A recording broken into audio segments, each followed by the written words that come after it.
New Zealand cricket ने अपना घरेलू शेड्यूल जो है वो जारी कर दिया है, लेकिन इस शेड्यूल जारी के बाद आईपीएल की 10 टीमों को बड़ा नुकसान हो सकता है। हो सकता है कि न्यूजीलैंड के खिलाड़ी आईपीएल 2025 में आपको खेलते हुए ही ना नजर आए या फिर कुछ ही मुकाबलों में खेलें, क्योंकि इस शेड्यूल ने अब आईपीएल फ्रेंचाइजीज की जो है टेंशन बढ़ा दी है। इस साल मेगा ऑक्शन भी होने वाला है, तो खिलाड़ी इधर से उधर जाएंगे और ऐसे में न्यूजीलैंड के खिलाड़ियों को कम फ्रेंचाइजी खरीदती हुई नजर आएगी। एक एक करके आपको बताता हूं कि शेड्यूल से क्यों आईपीएल टीमों की टेंशन बढ़ रही है। दरअसल न्यूजीलैंड ने 2024-25 का अपना घरेलू शेड्यूल जारी किया, जिसमें इंग्लैंड, श्रीलंका और पाकिस्तान से ने सीरीज खेलनी है। अब आईपीएल पर न्यूजीलैंड के शेड्यूल से फर्क पड़ेगा, क्योंकि आईपीएल के दौरान पाकिस्तान से सीरीज होगी।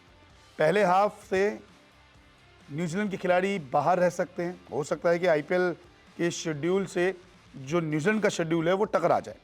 मार्च, अप्रैल और मई तक आईपीएल 2025 होने वाला, क्योंकि मैचों की संख्या भी बढ़ेगी और 2025 के लिए तो मेगा ऑक्शन भी होने वाला है। तो ऐसे में कुछ टीमें ऐसी थी जो अपने न्यूजीलैंड के खिलाड़ियों को मार्क कर चुकी थी, जो मार्की खिलाड़ी थे उनके। लेकिन अब ये कह सकते हैं कि ऑक्शन होगा तो इन खिलाड़ियों पे, न्यूजीलैंड के खिलाड़ियों पर जो है खासी नज़र रहेगी, क्योंकि अगर फर्स्ट हाफ में आप नहीं हुए तो नुकसान होगा, या पूरे आईपीएल में नहीं होंगे तो नुकसान होगा, या फिर अगर आप सेकेंड हाफ में आ रहे हैं तो भी नुकसान हो सकता है। तो ऐसे में ऑक्शन में बहुत बड़ा सवाल रहेगा कि न्यूजीलैंड के खिलाड़ी ज़्यादा बिकते भी हैं या फिर नहीं।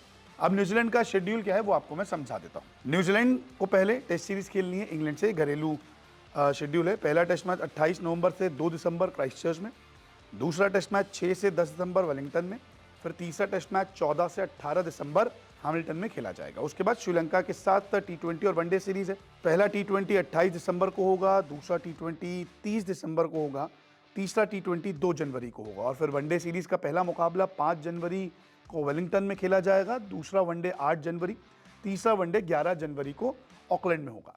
अब जैसे ही श्रीलंका का सीरीज खत्म होगी, उसके बाद पाकिस्तान के खिलाफ टी20 सीरीज का आगाज हो जाएगा। पहला मैच 16 मार्च, दूसरा मैच 18 मार्च, तीसरा मैच 21 मार्च, चौथा टी20 23 मार्च और पांचवा टी20 26 मार्च वेलिंगटन में, यानी कि न्यूजीलैंड में खेलेंगे। उसके बाद वनडे सीरीज, पहला वनडे 29 मार्च नेपियर, दूसरा वनडे हैमिल्टन में खेला जाएगा 2 अप्रैल, और फिर 5 अप्रैल को दौरे का आखिरी वनडे खेला जाएगा। यानी कि 5 अप्रैल तक न्यूजीलैंड के खिलाड़ी बिजी रहेंगे नेशनल ड्यूटीज के लिए। हो सकता है कुछ खिलाड़ी जिनके पास न्यूजीलैंड का कॉन्ट्रैक्ट नहीं है वो आईपीएल खेलने आ जाए, लेकिन बड़े खिलाड़ी तो सीरीज ही खेलेंगे।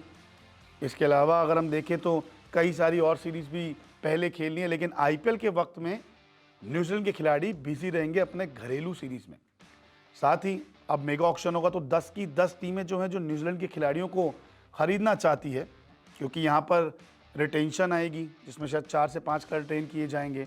ऑक्शन में सभी खिलाड़ी टेबल पर होंगे, तो फ्रेंचाइजीज भी अब सोच के खरीदेगी कि कौन से खिलाड़ी आईपीएल में खेल पाएंगे और कौन से खिलाड़ी नहीं खेल पाएंगे। तो न्यूजीलैंड ने जो शेड्यूल अपना ऐलान किया है, उससे आईपीएल टीमों की टेंशन बढ़ चुकी है। आपको क्या लगता है, आईपीएल के चलते न्यूजीलैंड की टीम के खिलाड़ी जो हैं वो अपने देश को छोड़ेंगे या नहीं?